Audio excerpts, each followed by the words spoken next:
Hey everybody, this is Maxine Taylor with a special Trumpology report. Today is July 17th, 2018, and it's the day after the Trump-Putin summit. And man, people are still recovering.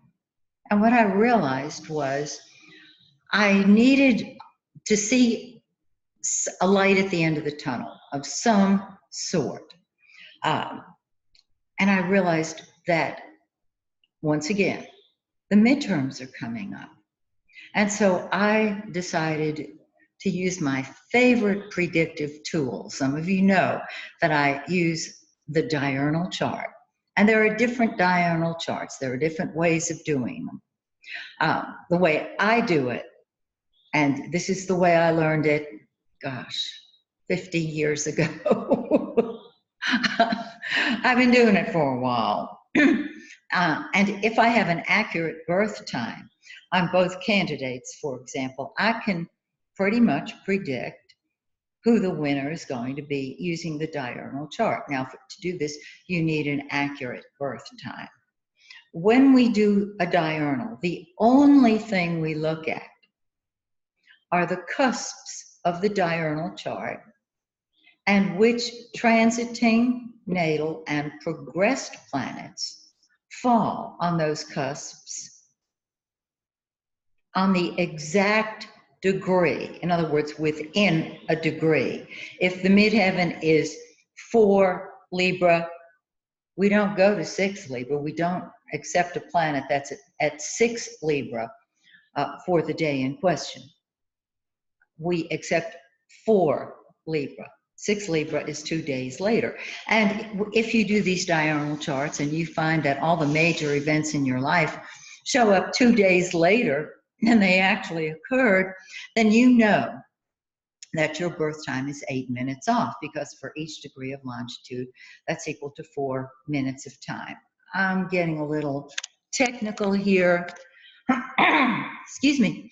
But I wanted to just present this. I have presented diurnals in my earlier videos during the campaign, the last presidential campaign. I'm going to explain my interpretation, and then I will leave it up to you, and you see how you feel about it. I'm going to go back to, let me go back to President Obama's diurnal for his inauguration. And then, of course, I will look at Trump's, and then I'll give you the diurnal that I did for Trump's chart for the midterms. By the way, when we do these diurnal charts, we relocate the chart to the location where the person is at the time of the event. I know it's getting a little complicated, and I apologize, but for those of you who study astrology, I want to give you as much information as I can. So this is the inauguration of President Barack Obama, the last time he took office, which was, what was that, 2012? No. It was 2012. And as you can see, and I hope you can see this clearly, we look for, in something dealing with a presidency, which is the highest office in the land, we look for something on the midheaven, certainly on the ascendant, but mainly the midheaven, only because it deals with the career. The angles, of course, are vitally important. The cusps of 1, 4, 7, and 10. Self, home, and foundation, open enemies or partners, and public image. In Barack Obama's inauguration diurnal, he has the transiting south node on the midheaven, the natal north node on the ascendant, the transiting north node on the IC, and the natal south node on the 7th cusp. The nodes are karmic. And what this told me was that this was an incredibly karmic situation for him. A presidency, I mean, obviously, the inauguration of a president is, you might say, well, of course it's karmic. This shows to me that it was destined. And I did not interpret the South Node as a drain or negativity, as some people tend to do. The South Node to me is what we have mastered in past lives, and we are instinctively drawn to it. And so here we have the nodes, which is a magnificent testament to his inauguration, I thought. It was pretty clear. Now you might say, well, what about Romney's chart? Romney's diurnal. Notice you're not holding up Romney's diurnal, Max. You would be right. And that's because there was absolutely nothing on any cusp. It was a slam dunk, right? So this is, I did this, by the way, not at the time of the inauguration, but way before, because you can tell, or at least I can tell, who is going to win the election by what their inauguration chart shows. Romney didn't have an inauguration chart. Obama had a phenomenal, I mean, they're the nodes, inauguration chart. Okay. Now, for those of you who have been with me watching my YouTube channels for a while, by the way, thank you so much. I appreciate all the beautiful comments that I get from so many of you, and I'm very impressed with your astrological knowledge. Okay, you may have already seen this because I've used this before. This is Trump's inauguration. And the ascendant is 24. I didn't put the minutes on it because it's well within a degree. 24 Pisces, and the transiting Mars is 24 Pisces. Now, Mars, wherever it is in the chart, especially the diurnal chart, that's what comes first to you. And when I saw this chart for the first time, some of you know this, I said, there's no way this guy's going to be president because there's nothing involving the country. There's nothing involving other people. It's all me, me, me. After a while, I realized that we had an anomaly here. And because Hillary's chart, we didn't have an accurate birth time for her. I came to see Trump and I came to realize that this was his inauguration chart. Now, the inauguration chart tells what the term of office is going to be for the president. Okay? And so here is Trump's inauguration. Now, I decided that it would be very helpful to do the diurnal chart for the midterms. And I did my own.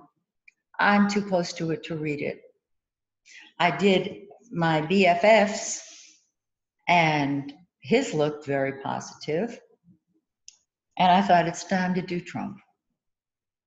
The logical one. And we know that Trump's birth time is accurate. Okay. I have indicators for the day before the midterms. And if I put everything in this chart, it would be very, very crowded.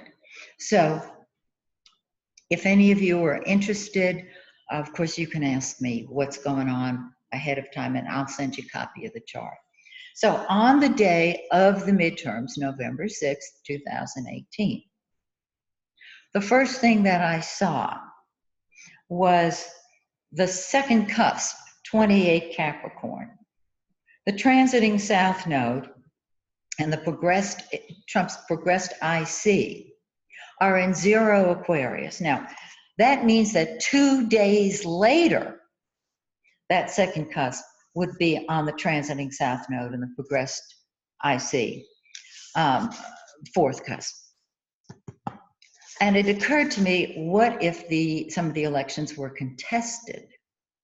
It would possibly take time to get the votes counted, what have you. So I kept that in to show it to you. We'll see what happens 2 days after the midterms. Now, the transiting north node and progressed midheaven, this is Trump's progressed midheaven, are both 0 Leo. His 8th cusp is 28 Cancer. Again, the opposite nodes, midheaven, IC, on the 8th cusp. Now you might say, well, is the 8th cusp death? Because, you know, a lot of astrology books are pretty negative about that 8th house. This would be the other, okay, the 7th house deals with your open enemies. It also deals with your partners. And what I have seen, I got to back this up, is that the 2nd house is not just money, and it's not just possessions. It's what you get. If you win something, it can show up in the 2nd house because it becomes yours. It becomes your possession. I hope I'm being clear on this, because I'm extending the rules of the 2nd house. I've seen this in my own chart. If I want to spend time with somebody and my 2nd house doesn't look particularly good and we don't get together, that tells it. And the opposite is true too. So this is the open enemies 2nd house, and they're transiting north node and progressed midheaven are on that 8th cusp. I'm not sure I want to apply that. We'll have to wait and see if there's a challenge to the vote. But I've saved the best for last. Can you see it? Look at the 7th cusp.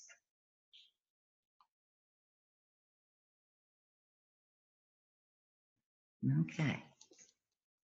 Natal sun, 22 degrees of Gemini. Descendant, 22 of Gemini. This is the other guy, the other person. This is the opponent, our open enemies. We don't know how this is going to play out, but my sense is, since this deals with the midterm elections, that it looks more favorable. And I could be wrong. I got to say this. I could be wrong. I'm not claiming infallibility. If the sun had been on the diurnal ascendant, that would have lit up Trump's life. Then the victory would be his, in other words, especially since his inauguration chart has Mars on the diurnal ascendant, which tells the story of his presidency. Okay, as does the inauguration chart.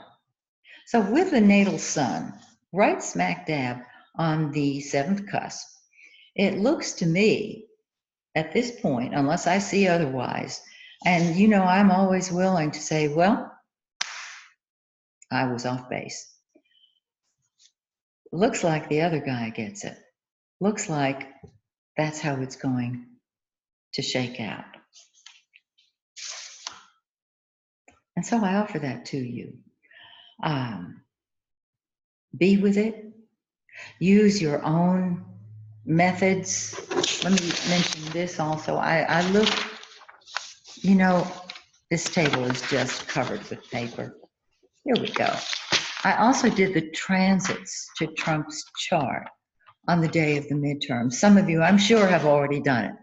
Raise your hand if you've done it. I know you have, because so many of you are very well versed in astrology. On Tuesday, November 6th, I was looking for a forming aspect and an exact aspect. Transiting Mars is quincunx Venus in Trump's chart. Okay. Did I bring? Yes, I did. I brought Trump's chart.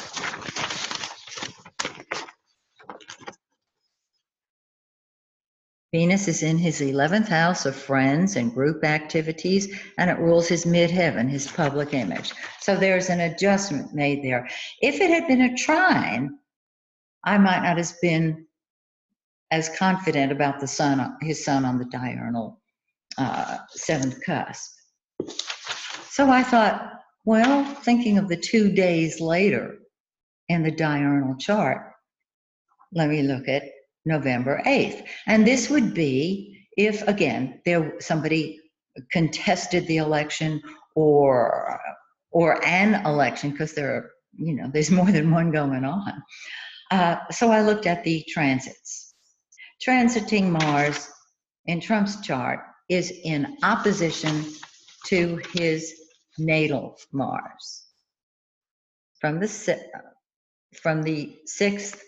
to the 12th house. That takes some of the fire out of him. It rules his 4th of the foundation of his life and the 9th of foreigners. And so it could be, there can be other things going on in his life that day. I wasn't too thrilled with the opposition. That's not necessarily real good. Transiting Mars is still quincunx Venus, and transiting Mars is squaring the midheaven. So we have transiting Mars in opposition to Mars, squaring the midheaven, forming, oh, I'm so sorry, here. Transiting Mars in opposition to natal Mars, square in the midheaven. The empty arm of that T cross is the 4th house of the end of matters. Also, they're not working as a team. Land, security, and family.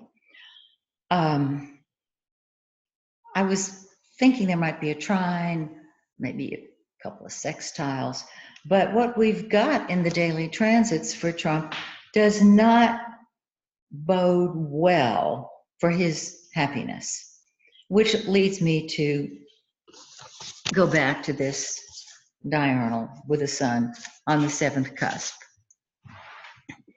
I know that so many of you are going to be working on the charts yourselves.